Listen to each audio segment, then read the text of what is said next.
میں ایک ایسی جگہ پلی جہاں گھٹن تھی، گھر سے باہر نکلنا بس اسکول تک محدود تھا۔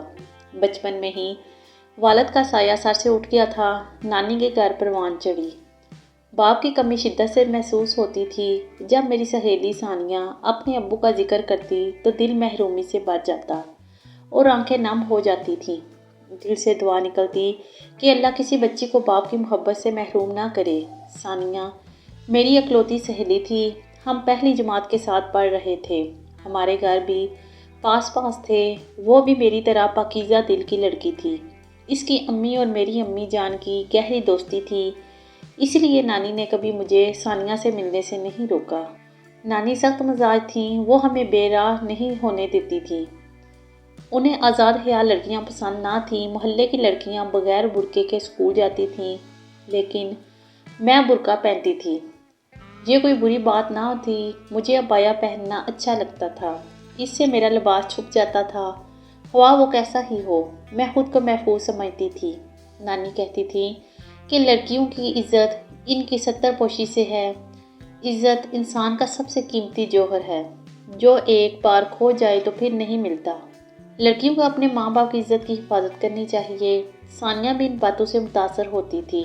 یہ باتیں ہمارے ذہنوں میں بچپن سے گھر کر گئی تھیں، اسی لیے میں اپنی ہم جماعت لڑکیوں کو کہتی کہ جو اپنے والدین کی عزت کا خیال نہ رکھیں ان سے دوستی نہیں کرنی۔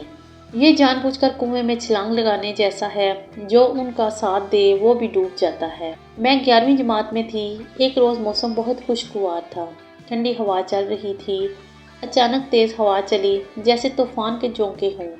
اسی دوران میرا اسکارف اڑ گیا۔ سامنے سے کچھ لڑکے آ رہے تھے۔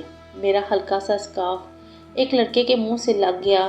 ان لڑکوں کی تو جیسے عید ہوگی۔ وہ اسکارف کے لیے ایک دوسرے پر جھپٹ پڑے، جیسے بھیڑیے شکار پر حملہ کرتے ہیں۔ میں بے بس تھی۔ ننگے سر عجیب لگ رہا تھا۔ میرے بال ہوا میں اڑ رہے تھے۔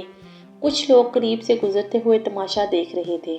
انہی میں ایک نوجوان تھا، اس نے مجھے بغیر اسکارف دیکھا تو میری طرف دیکھا۔ میں نے شرم سے چہرہ ہاتھوں میں چھپا لیا۔ پھر بھی اسے جوش آیا، وہ ان لڑکوں کی طرف بڑھا جو ہاتھا پائی کر رہے تھے۔ اس نے بھی لڑائی کی اور اسکارف لے لیا۔ پھر وہ میرے پاس آیا اور میرا سر ڈانپ دیا۔ میرے پاس الفاظ نہ تھے کہ شکریہ کہتی۔ اس واقعے نے مجھے سب کی نظروں کا مرکز بنا دیا۔ شرم سے میرا برا حال تھا۔ وہ نوجوان ایک لمحہ بھی نہ رکا، وہ بے نیازی سے چلا گیا۔ لڑائی میں اس کی قمیض پھٹ گئی تھی اور چہرے پر خراشیاں آئی تھیں۔ میں نے بس ایک نظر دیکھا، مگر اس کا چہرہ میرے ذہن پر نقش ہو گیا۔ آخر یہ کون تھا؟ یہ سوال بار بار پریشان کرتا۔ کیا کوئی فرشتہ تھا جو میری مدد کو آیا؟ اس نے ایک نظر بھی میری طرف نہ دیکھی اور اسکارف دیکھ کر چلا گیا۔ اب جب وہاں سے گزرتی میری نگاہیں اسے ڈھونڈتی، دل سے دعا نکلتی کہ ایک لمحے کے لیے نظر آ جائے تاکہ شکریہ کہہ سکوں۔ سچ ہے، بڑے بول نہیں بولنے چاہیے۔ میں جو دوسری لڑکیوں پر ہنستی تھی، آج اپنے دل کو نہ سمجھا سکی۔ ایک روز میں اور ثانیہ کاپیاں خریدنے نکلی۔ دکان قریب تھی۔ ثانیہ بولی، سعدیہ، یہ وہی ہے نا جس نے تیری خاطر لڑائی کی تھی؟ ہاں وہی تھا۔ میری نگاہیں اس پر جم گئیں۔ اس نے ہمیں دیکھا مگر رکا نہیں اور چلا گیا۔ اس کی ایک جھلک سے میری عید ہوگی۔ میں اس روز خواہوں میں ڈولتی رہی۔ نانی کی نصیحتیں بھول گئی تھی۔ ہفتے بعد امتحان کے لیے کتاب چاہیے تھی۔ ہم دکان پر گئے۔ وہ قریبی گھر سے نکل کر دکان پر آیا، کہنے لگا، کہو کیا چاہیے؟ یہ ہماری دکان ہے۔ ہم نے چیزیں خرید لیں۔ میرا دل اتنا خوش تھا کہ جیسے خزانہ مل گیا ہو۔ جذبات چھپانا مشکل تھا۔ ثانیہ سمجھ گئی کہ میں اسے دیکھ کر خوش ہوں۔ اس نے کہا، اتنی خوشی سے پاگل نہ ہو کہ گال سرخ ہو جائیں۔ نانی کہیں پکڑ نہ لیں۔ امتحان قریب ہیں، بعد میں خوشی منا لینا۔ اس کی بات سے میں شرمندہ ہوئی۔ نانی کی نصیحتیں یاد آئیں اور میں سہم گئی۔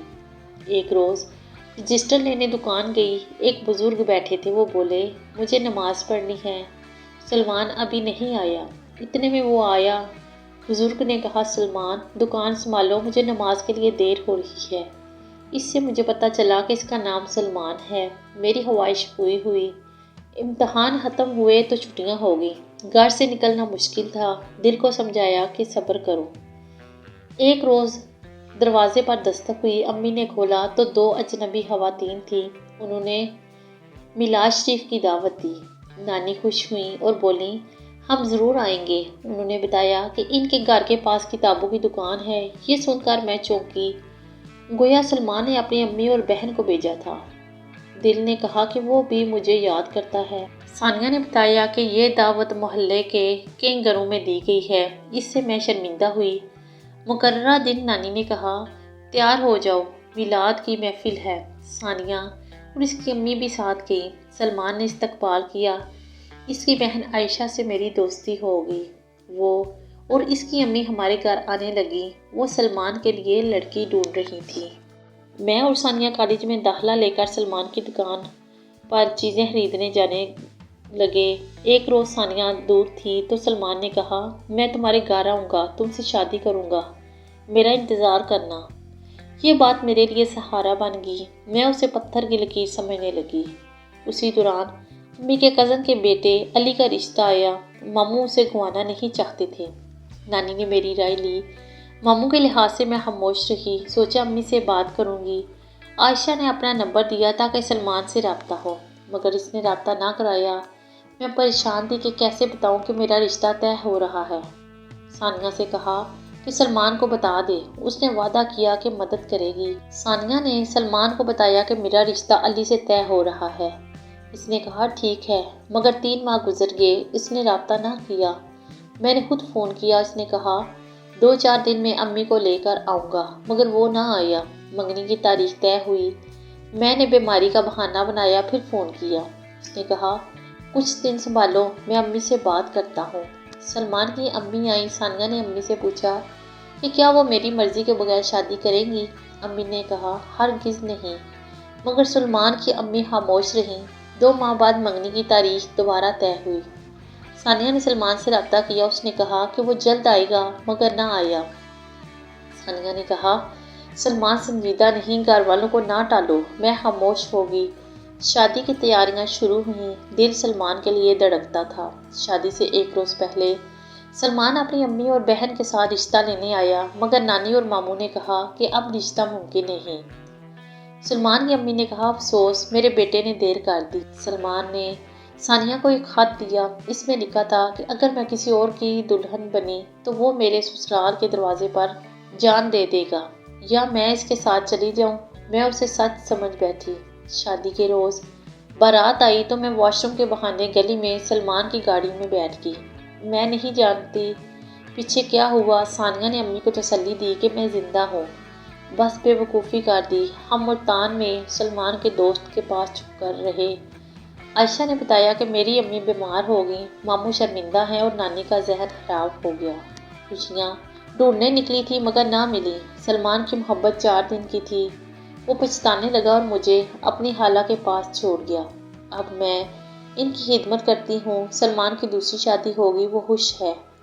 میں یادوں کے سہارے جی رہی ہوں۔ جینا لازم ہے کیونکہ خودکشی حرام ہے۔